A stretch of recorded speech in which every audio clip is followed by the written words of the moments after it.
This week, Israel and Hezbollah reached a ceasefire deal, and then soon after, accused each other of breaching that peace. The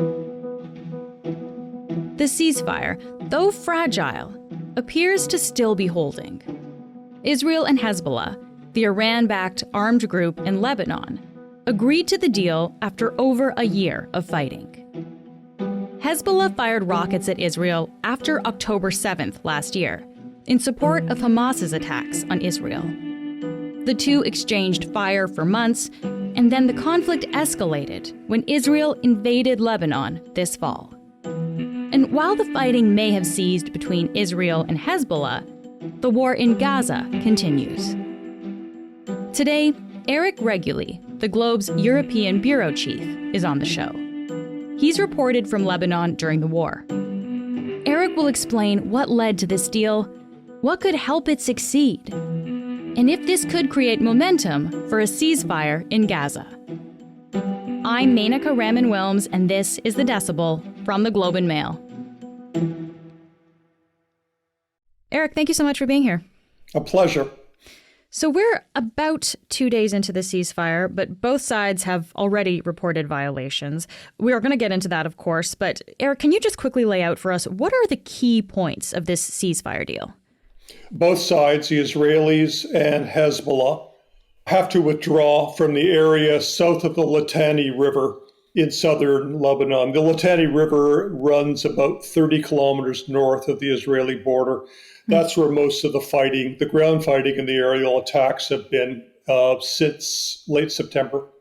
So they have 60 days to withdraw. Now, this is just a ceasefire. This is not a long-term peace plan. There's a big difference. I don't think a long-term peace plan will come until Donald Trump is in the White House in January. But that's the basis of it. It's more or less a clone of UN Resolution 1701 from 2006, when Israel and Hezbollah, which is backed by Iran, fought a 34-day war. The plan was for the Lebanese army and the United Nations to occupy southern Lebanon and disarm Hezbollah, and the Israelis would withdraw. It did not work.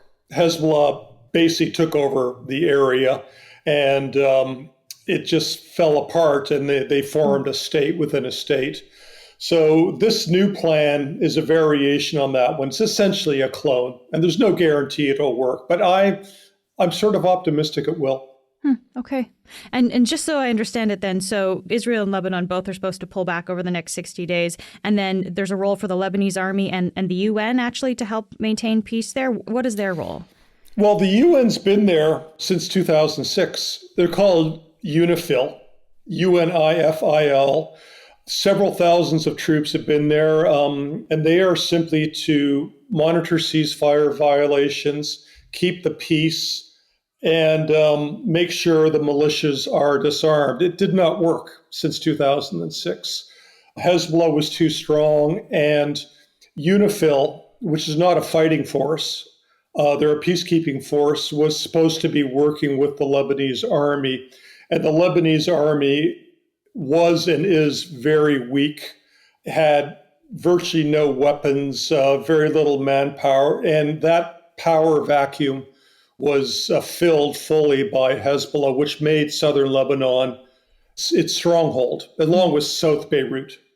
Yeah, it's important to clarify. Yeah, the Lebanese army, this is kind of the state-run army, but Hezbollah actually ends up having more control, it seems like, in these situations than the actual army. Yeah, exactly. I mean, Israel's not at war with Lebanon, the state, or the Lebanese army. It's at war with Hezbollah, which is the Iran-backed militia, mostly in southern Lebanon. Okay, and so that kind of gives us a sense of the ceasefire deal. And Eric, I should say we're talking Thursday morning, Toronto time, and this morning we are hearing that there have been violations of this deal. What do we know about what's happened? Day one, the first full day of the ceasefire, it looked like it was holding, to the point that thousands of displaced Lebanese filled the highways and the roads and were heading back to their homes in southern Lebanon. Today, this morning, my time, European time, I'm in Rome, there are reports of violations with each side blaming the other. Now, I actually did a little bit of reporting on this. I phoned my fixer, my assistant in Lebanon. I was there last month, who's very well connected, neutral. And he said the problem was that Israel did not want all these displaced people moving back to the southernmost portion of Lebanon, which is largely destroyed and not ready for reoccupation by the families that own the homes. It's still occupied by Israel. And Israel considered that movement back to the extreme south of Lebanon a violation of the ceasefire terms, and shots were fired. I don't know if Hezbollah itself fired shots or members of the civilian Shia community or Israel did, who did it first, but there's no doubt that Israel fired some tank shots into villages. Okay. How significant are these violations? I guess I wonder, is the entire ceasefire threatened here? Yeah, I mean, this is an experiment. I mean, look at the 2006 ceasefire ultimately did not work. And there's no guarantee this one will either, because neither side trusts each other. Hezbollah hates Israel. Israel hates Hezbollah. They're both very good fighters. Both are well armed. Hezbollah a bit less so now, since it's been pounded for 2 months by the Israelis. But at the same time, the reason I'm optimistic is I think both sides are really weary of this war in Lebanon, and they're ready to make a deal. I think there's going to be violations for the next 60 days. My sense is, though, and I could be entirely wrong, my sense is, though, these violations will not be enough to derail this peace agreement. Well, let's talk about this peace agreement then, Eric, and kind of understand how it was created. Do we know how this ceasefire agreement actually came together? Well, what we're almost certain of is it came together very quickly. Why is that? Because even though Hezbollah and Israel have been fighting since October 7th, 2023, when Hamas attacked Israel, and Hezbollah the day later, in sympathy, started lobbing missiles into Israel, the war did not really intensify between Hezbollah and Israel until late September. And in early October, October 1st to be exact, Israel actually invaded Lebanon for the first time since 2006. And that was all out war. So that's when we assumed that this peace plan was nurtured, because it could have spiraled out of control. There was a big fear that there'd be a major second war starting in the Middle East, the first one being Gaza, of course. And I think we're also hearing that the U.S. actually played a fairly significant role in having this come together. What do we know about how other countries, I guess, influenced this deal? Well, it was mostly the United States. The White House statements credit the White House and French President Emmanuel Macron. Lebanon has been referred to as a French colony. It was not technically a colony, but in effect it was. It was an administration area of France. You know, Lebanese speak English, French, and Arabic, usually fluently, all three. So the French still have a big influence in that part of the world. There was a time when Beirut, up until the civil war in Lebanon in 1975, was known as the Paris of the Middle East. The French still have a big influence in Lebanon. So the United States and France teamed up together to force this ceasefire. And the timing was right, because I think U.S. President Joe Biden had to leave the White House with a diplomatic victory in the Middle East. For the last year, he didn't have one. I mean, he tried to get Israel and Hamas to stop killing each other in Gaza, and then utterly failed. This was a more easy solution for him to show a diplomatic victory. And it's a big victory if it holds. The other reason I think that this ceasefire was able to be negotiated in the last few days was that Israel had pretty much done what it wanted to do in Lebanon. In other words, it inflicted seriously heavy wounds on Hezbollah. Now, Hezbollah is still a powerful fighting force, but not nearly as powerful as it was. You remember the pager explosions, the assassinations? Nasrallah, the Hezbollah leader, was assassinated by a missile attack in South Beirut. Probably a dozen or 2 dozen of his senior commanders were killed. So in that way, Israeli Prime Minister Benjamin Netanyahu could say, look, we don't have to take this any farther. Now, Hezbollah, of course, is saying the opposite. Well, let me ask you then about that, because it sounds like, okay, Israel maybe achieved, as you said, what it wanted to achieve. Why would Hezbollah agree to this? What do they have to gain from a ceasefire? I think that Hezbollah was so wounded that it needed to minimize its losses and try to reform. And that is one of the big risks of the ceasefire. So, this was a ground invasion. Both sides took considerable losses. Something between 50 and 100 Israeli soldiers died in South Lebanon. And that's a lot for Israel. And I think that Hezbollah agreed to it, probably under pressure from Iran. I don't know that for sure. But I think they were so wounded by the assassinations, by the pager attacks, by the relentless bombing, that they needed a pause. And it was relentless bombing for almost 2 months in southern Lebanon and South Beirut, and more recently, central Beirut. But the key thing is this. Hezbollah, when Nasrallah was alive, who was their leader for 30 years, he said, look, Hezbollah will stop fighting as long as there's a ceasefire in Gaza. That was the stipulation.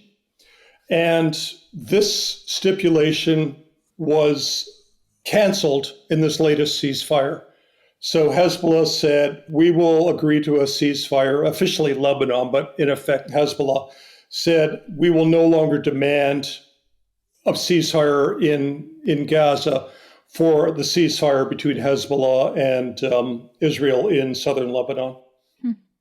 And why do we think, why would Hezbollah kind of make that concession? Because that was essentially the reason that they were saying they were entering this conflict with Israel in the first place, why they started last year.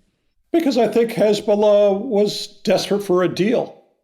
You got to remember that since 2006, during the 34-day war, Hezbollah essentially forced Israel out of Lebanon. But the weapons, the communication systems, the guided missiles, the guided bombs are much more sophisticated now than they were 18 years ago. At the same time, Hezbollah, while it rearmed, did not rearm itself with very sophisticated weapons. They did not have anti-missile and anti-aircraft capability. They were superb ground fighters, but they didn't have anywhere near the sophisticated weapons the Israelis have developed since the 2006 war. We'll be right back.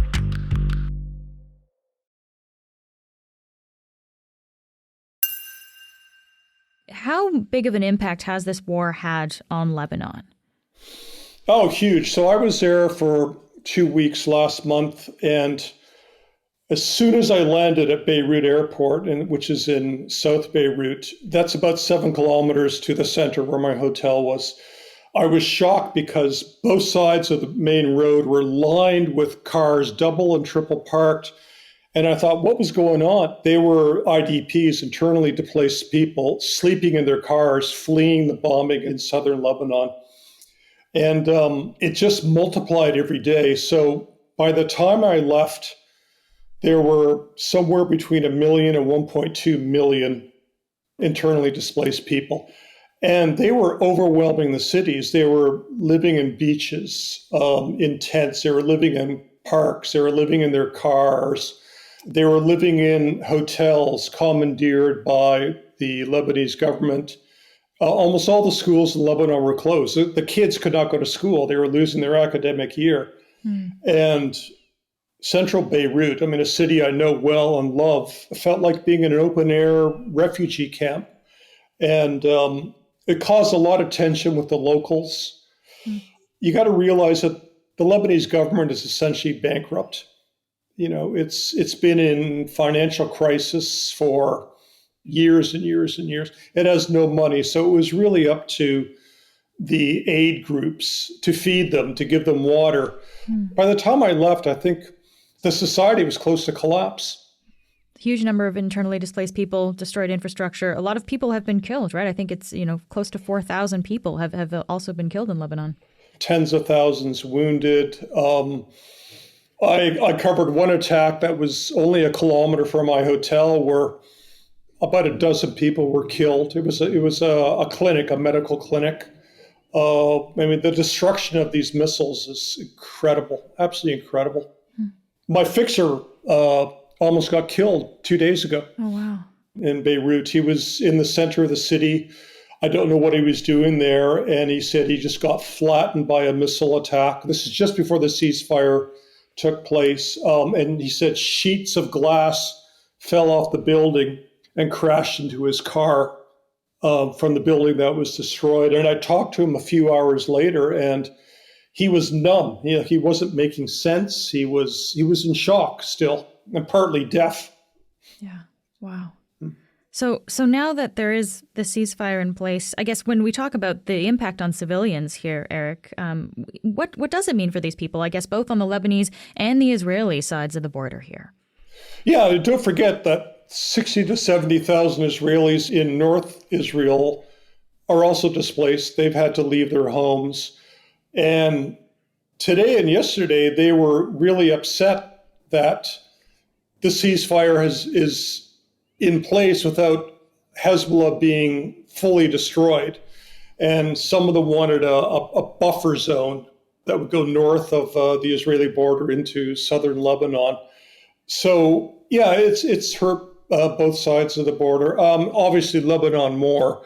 There's been dozens of villages that have been flattened in South Lebanon. So all these Lebanese going back to their homes in South and Central Lebanon, also the Bekaa Valley, which runs north-south, just west of the Syrian border. A lot of these towns are uninhabitable now. There's no homes to go back to, and which raises the question, who's going to rebuild? When is it going to happen? Who's going to pay for it? I mean, the Lebanese government has zero money to rebuild, nothing, not a cent. So it's going to be donations. The obvious donor is going to be Iran, but will the Lebanese government itself take money from Iran to rebuild? Doesn't seem likely, which means will they give money to Hezbollah to rebuild villages?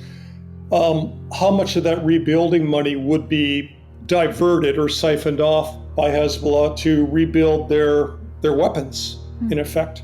So I don't see politically when Iran is trying to make a peace deal, with the incoming U.S. administration with Donald Trump to prevent the attacks and counterattacks between Iran and Israel, which have been happening for months. I don't think Iran wants to be seen to be supporting a nominally independent country like Lebanon. The optics are not good, which raises the question, where is Lebanon going to get the money to rebuild? I don't see an easy solution to this. There's going to be a lot of people living in tents for a long time. So what needs to happen then, Eric, for this ceasefire to be a success, for this to actually work then? The primary factor for this to make it work, and this is not just me, this is strategists, politicians, analysts I talked to in the last couple of days in Lebanon, right on the ground, who've been covering this conflict since the 70s, have said that the major reason that the 1701, UN Resolution 1701 failed after 2006 is that the Lebanese army was completely ineffective in southern Lebanon, allowing that power vacuum to be filled by Hezbollah. What needs to happen this time, they told me, is that the Lebanese army has to be bulked up. It needs new weapons, new soldiers. It has to send 10,000 more soldiers into South Lebanon, which is hell in a very small place, to be a proper sovereign army that is taken seriously, that can keep the peace, that can disarm Hezbollah, that can gain the trust of the local population. So many of the Shia in the south consider Hezbollah their protector against Israel. There's a lot of support for Hezbollah now among the Shia community in the south. That trust has to be transferred now to the Lebanese army. That's impossible to happen if they're going in there with a dozen armored personnel carriers and a few thousand men. This has to be a proper military presence down there that has to convince the Shia that, look, trust us, we're going to take over that role. We are going to be your protectors. And the only way that the Lebanese army is going to be able to do that is to bulk up considerably. The United States and France have said they will build capacity for the Lebanese army. We'll see if that actually happens. Eric, when we talk about the ceasefire deal, what does it mean for the conflicts in the wider region? Is it going to have an impact more broadly? That's probably the key question right now, is whether the ceasefire, if it holds, big if, will add momentum for a ceasefire in Gaza, which is the big goal, frankly. So Biden and Antony Blinken, his Secretary of State, have both hinted strongly that this could pave the way for a peace deal in Gaza. I'm not so sure about that. The impression is that, look, if the White House and France can stop a war in Lebanon, we should be able to do the same thing.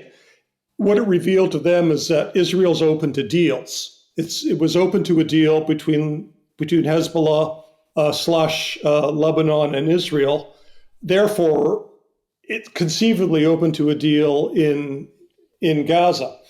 I don't think Israel's ready for a deal in Gaza yet. I just don't see it. I think that where Israel can say that we've inflicted huge damage on Hezbollah to the point we've not eliminated, but largely eliminated its ability to fight well. They can't say the same with Hamas. Hamas is still killing Israeli soldiers in Gaza. I think that's fanciful to say that a peace agreement in Lebanon is going to lead quickly to a peace agreement in Gaza. I don't see it. Eric, thank you for taking the time to be here. Thank you very much.